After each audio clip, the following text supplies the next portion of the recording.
Hello guys, Dhruv Irshad and welcome back to my channel. तो ये मैं कंटिन्यू कर रहा हूँ जेईई मेंस वाली सीरीज, जो अगर आपने नहीं देखा, मैं ऑलरेडी एक वीडियो बना चुका हूँ टॉपर स्ट्रेटेजी पे कि कैसे ओवरऑल 99+ % ला सकते हैं। अगर आपने नहीं देखा प्लीज देख लीजिए, आपको लिंक मिल जाएगी नीचे। तो वो वीडियो देख के आइए, फिर ये वीडियो पे वापस आइए। तो उस वीडियो पे मुझे काफी कमेंट्स मिले थे कि बोर्ड की और जेईई को कैसे मैनेज करें। 4-5 महीने ही है तो दोनों का कैसे मैनेज करें, क्या शेड्यूल होना चाहिए, क्या। तो मैं being a NIT Surat student, I have qualified JEE with 98.6 percentile and मेरा गुड CET का स्टेट रैंक था 379।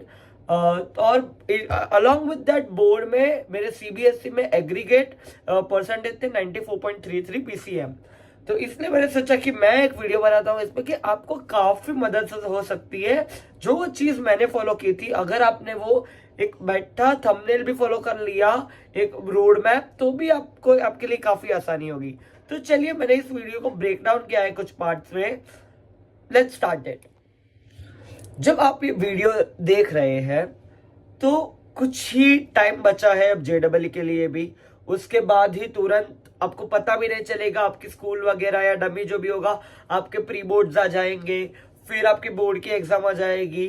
तो अभी आपको प्रिपरेशन एकदम स्टार्ट करना पड़ेगा। बट जो मेन चीज, पहला ये पार्ट है वीडियो का, प्रॉब्लम्स कहाँ आती है, लोग अटकते कहाँ है, direction. The direction of studies is very important. I mean the most important thing कि क्या पढ़ोगे, कितना पढ़ोगे वो अलग बात है, क्या पढ़ोगे और कैसे पढ़ना चाहिए। तो देखिए, मेरा इसमें ये मानना है कि फिजिक्स, केमिस्ट्री, मैथ्स आप डिवाइड कर दो एक अलग अलग टाइम फ्रेम में और रोज तीनों सब्जेक्ट थोड़े थोड़े थोड़े करो। मैं स्टार्ट करता हूँ केमिस्ट्री से, क्योंकि वो जनरली बोर्ड और जेईई दोनों के लिए बेसिक है। एक ही मूल मंत्र आप ये लिख लो कहीं पे, केमिस्ट्री में NCERT गुरु है। NCERT का जो भी है, mainly inorganic chemistry, mainly inorganic, जो भी P ब्लॉक वगैरह है और जो है उसका फॉर्मूलाज वगैरह, वो NCERT सब सीधा सीधा आता है। मतलब NCERT में अगर लिखा है कि अगर ऑक्सीजन की ये एनोमली है ये, तो मतलब ऐसा ही क्वेश्चन आएगा आपको जेईई में भी। और उससे फायदा क्या होगा, वो आपने लिखा होगा तो आप बोर्ड के लिए भी प्रिपेयर कर लोगे, जेईई का भी हो जाएगा। फिर आपको केमिस्ट्री का जेईई पर्पज से क्या करना है, सिर्फ PYQ लगाना है कि क्या नए टाइप के आ सकते हैं। जैसे कि ऑर्गेनिक केमिस्ट्री है तो ऑर्गेनिक में वो रिएक्शंस होते हैं, जेलेंस्की वाले रिएक्शन, तो वो रिएक्शन में क्या अलग हो सकता है जो कि NCERT में नहीं दिया है, वो देख लो। वो आप PYQ लगाओगे, थोड़ा सीखोगे, आपको आ ही जाएगा। एंड जो सोल्यूशन वाले चैप्टर होते हैं, जैसे कि फिजिकल केमिस्ट्री वाला, जिसमें न्यूमेरिकल सॉल्व करना है, अगर आपने NCERT जो मेन एग्जाम्पल क्वेश्चंस और जो टेक्स्ट बुक के पीछे जो मेन क्वेश्चंस होते हैं, इंटेक्स क्वेश्चंस, अगर आपने उतने भी ढंग से कर लिए, और जेईई के आपकी मॉक टेस्ट वगैरह है जो भी वो पैरेलली देते गए, आपका बोर्ड का अपने आप ही प्रिपेयर हो जाएगा। उसमें सिर्फ मैं ये चीज फोकस से करना, केमिस्ट्री के लिए फोकस से करना और रिवाइज बार बार करते रहना। उसको केमिस्ट्री को है ना 9th-10th में पता है SST पढ़ते थे, वो हिस्ट्री जैसा कि ये चीज है, क्योंकि अगर उसमें है तो है, आप कुछ नहीं कर सकते। जैसे वो ट्रेंड्स वगैरह का लॉजिक है, पर अगर P ब्लॉक में कुछ है, कोई एलिमेंट ऐसा है, S ब्लॉक का कुछ कॉन्फ़िगरेशन ऐसा है तो है, उसमें आप कुछ नहीं कर सकते। वो आपको याद रखना पड़ेगा और बार बार रिवाइज करके अपने दिमाग में ग्रैस्प करना पड़ेगा। अब आते हैं सेकंड पार्ट पे। मैथ्स और फिजिक्स के लिए कॉमन है कि बोर्ड और जेईई को साथ में कैसे हैंडल करें। देखो, सिर्फ एक चीज ऐसा मत करना, अभी सिर्फ मैंने फिजिक्स बोर्ड के लिए किया है, जेईई के लिए सिर्फ जनवरी में जब स्टार्ट होगा तब देखूंगा, ऐसा बिल्कुल नहीं। अभी से ही आपको दोनों का करना पड़ेगा। और मैं तो बोलता हूँ, पढ़ाई तो कंटेंट तो सेम ही है, the level of questions differs. Mainly कि जेईई में सिर्फ फॉर्मूला मैटर करता है, बोर्ड में मुझे प्रूफ चाहिए उस चीज का। तो इसके लिए मैंने क्या किया था, मैं जब अपने टाइम पे ये अक्टूबर-नवंबर फेज में था, तब मैंने क्या किया था, जो डेरिवेशंस होते हैं ना फिजिक्स के, जो बोर्ड में पूछे ही जाते हैं, आप कोई भी चैप्टर पकड़ लो, उसका एक डेरिवेशन का लिस्ट होता है, आपको मिल जाएगा कहीं भी ऑनलाइन। उस डेरिवेशन में कुछ 3 मार्क 5 मार्क पे आ ही जाता है डेरिवेशन। तो मैं क्या, जो आप डिराइव करो ना, वो सिर्फ सिर्फ ऐसा करने खातर मत करो, उसको समझो कि सच में क्या होता है।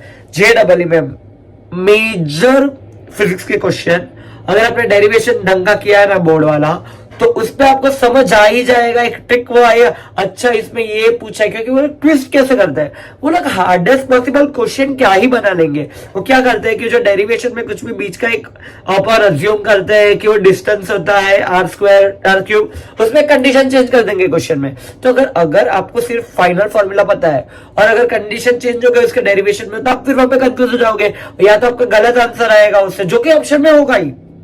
पर अगर आपको डेरिवेशन नहीं पता है तो आपका बोर्ड के लिए तो हो ही गया।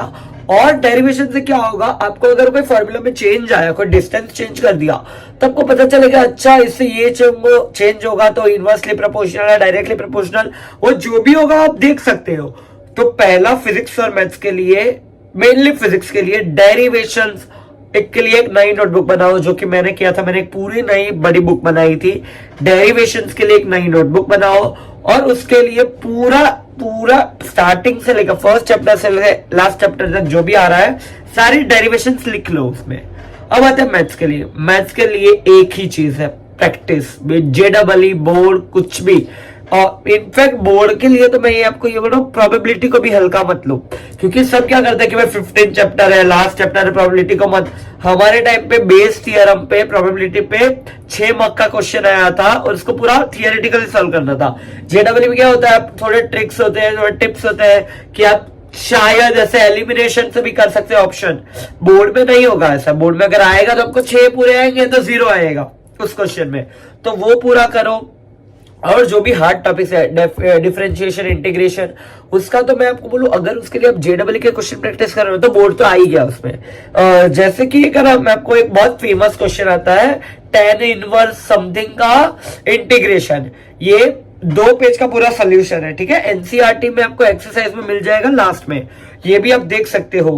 तो उसका इंटीग्रेशन अगर आपने किया रहेगा, इंटीग्रेशन डिफरेंशिएशन दोनों उस चीज का, तो आपको तुरंत स्ट्राइक होगा। JEE में भी उसको मैं बोलता हूं 2-3 बार प्रैक्टिस कर लो। तो एक रोड मैप क्या फॉलो कर सकते हो पता है मैथ्स में, पहले NCERT करो। NCERT तो करनी ही है, लाइक बैर मिनिमम है।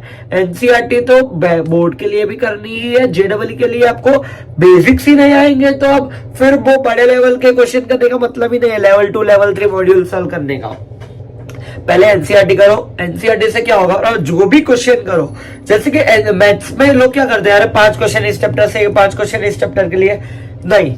मैथ्स में उनको उल्टा बोलता हूं, एक चैप्टर पकड़ो, उसको NCERT पहले पूरा स्टार्टिंग से, एक सॉल्व एग्जांपल से लेके, एक्सरसाइज से लेके, इवन जो लास्ट में मतलब ऑप्शनल एक्सरसाइज होती है। लोग क्या बोलते हैं कि ऑप्शनल एक्सरसाइज नहीं पूछी जाती बोर्ड में, ये वो, पर JEE पर्सपेक्टिव से एंड इवन बोर्ड के हार्ड क्वेश्चंस के लिए ऑप्शनल एक्सरसाइज ही सबसे इंपॉर्टेंट होती है। ये मैं आपको अपना एक्सपीरियंस से बता रहा हूँ, आपको कोई नहीं बताएगा। पर जो क्वेश्चन आते हैं ना, जो JEE में भी, या वो ऑप्शनल एक्सरसाइज से ही आते हैं, मतलब उसका ही कुछ चेंज कर देंगे, वैल्यू चेंज कर देंगे, वो फॉर्मेट आप सीख जाओगे। तो सबसे पहले NCERT करो, उसके साथ क्या करो, जो चैप्टर का किया, ये मेरी पर्सनल स्ट्रेटेजी है, ये मैंने फॉलो किया तो मेरे लिए काफी यूजफुल रही थी, आप भी ट्राई करके देख सकते हो। उसके साथ क्या कर सकते हो आप, कि जैसे कि एक चैप्टर ले लो डिफरेंशिएशन, या तो वो लिमिट्स वाला, वो किया मैंने, NCERT से किया। NCERT से जैसे ही किया, उसी दिन उसी क्वेश्चंस का अब JEE का अपना मॉड्यूल होगा, आपका कोचिंग का मटेरियल, ऑनलाइन मटेरियल, उसी चैप्टर में से क्वेश्चंस लगाओ। क्यों, बेसिक्स आपके क्लियर है, उसी दिन आपने पढ़ा है, NCERT लेवल के क्वेश्चंस क्लियर है, तो अब एक लेवल इंक्रीज करने जाओ। उससे क्या होगा, बोर्ड वाला जो है, जो आपके बेसिक्स है, उसकी प्रैक्टिस हो जाएगी, तो आपके दिमाग में एकदम स्ट्रांगली रहेगा वो। उसके साथ साथ JEE लेवल की भी प्रैक्टिस हो जाएगी। तो इससे यूज करके आप बोर्ड और JEE दोनों को बैलेंस कर सकते हो, ताकि आपको किसी भी एक पे कॉम्प्रोमाइज ना करना पड़े। क्योंकि मैंने लोगों को बोलते हुए सुना है मेरे, अरे भाई मैं तो JEE पे फोकस था इसलिए मेरे बोर्ड में कम रह गए, या तो मैं तो सिर्फ बोर्ड के लिए कर रहा था तो JEE में मैंने मतलब इतना अच्छा नहीं किया। पर ये जो मैंने आपको बताया ये वीडियो में, अगर आपने ध्यान से सुन लिया, मैं तो बोलता हूँ एक बार ऐसे तो रिवाइंड करके सुन लो, ये अगर आपने इंप्लीमेंट कर दिया, आपके JEE में भी 98% ऊपर आ सकते हैं आराम से, और बोर्ड में भी 90 से ज्यादा परसेंटेज आ सकते हैं। पॉसिबल है, मेरे आए हुए इसलिए बता रहा हूँ, कोई ऐसा हवाई बात नहीं कर रहा। आप ये करो, खुद से ही करो, और रिजल्ट के बाद वापस आके इस वीडियो के नीचे कमेंट करके जाना क्या होता है, ये यूजफुल रहता है कि नहीं। तो JEE सीरीज के लिए आपको कोई भी दूसरा वीडियो चाहिए, इसके नीचे कमेंट करो, मैं नेक्स्ट बनाऊंगा। मेरे पास और भी बहुत लोग हैं जो अलग अलग NIT IIT से है, आपको उनसे भी जानना हो, आपको उनकी JEE की स्ट्रेटेजी आप मुझे बताओ, मैं उनको लेके आऊंगा इस प्लेटफॉर्म पे। तो अगर आपको ये वीडियो पसंद आया यूट्यूब पे, या अभी जो मेरा वीडियो है, प्लीज सब्सक्राइब कीजिएगा, उससे मुझे काफी मोटिवेशन मिलता है अगले वीडियोस बनाने का। So that's all for this video. पसंद आया तो कमेंट करके जाइएगा अगर यहां तक देख रहे हो। Thank you so much. Dhruval Shah signing off. मिलता है ऐसे ही और इन्फॉर्मेटिव वीडियो में।